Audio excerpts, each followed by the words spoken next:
নমস্কার, আমি রিতম। আজকে আমার নিবেদন রবীন্দ্রনাথ, কবি অলোক চট্টোপাধ্যায়ের লেখা। বাবার আছে বইয়ের পাহাড়, মায়ের শুধু গান, দিদির আছে নাচের নাটক, আবৃত্তিতেও টান। সন্ধে রাত্রি সকাল দুপুর সবার তুমি রবীন ঠাকুর।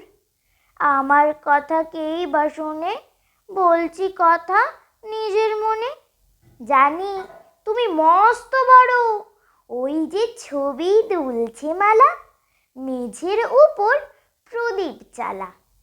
জন্মদিনে তোমায় বলি, ওই যে আমার বইয়ের থলি, ওরই মধ্যে সহজ পাঠ পড়েছি তার 4টি ছড়া। স্কুলেতে দেয় যেমন পড়া, ছড়ার মধ্যে সেই যে লেখা, হারিয়ে পাওয়া আলোটি রে, নাচাই ডালে ফিরে ফিরে, ঝুমকো ফুলের লতা। কেউ দেবে না বুঝিয়ে আমায়, ব্যস্ত সবাই তোমায় জানায়। কাঁচের বাধা সরিয়ে ফেলো, আমার দিকে চোখটি মেলো। রবীন ঠাকুর, স্বপ্নে তুমি এসো, ঝুমকো লতার আলোর নাচন বুঝিয়ে দিও তোমার মতন। রবীন ঠাকুর, আমায় তুমি একটু ভালোবেসো। নমস্কার।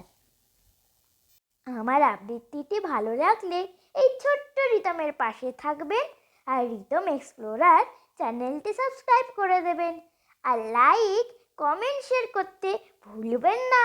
Bye bye.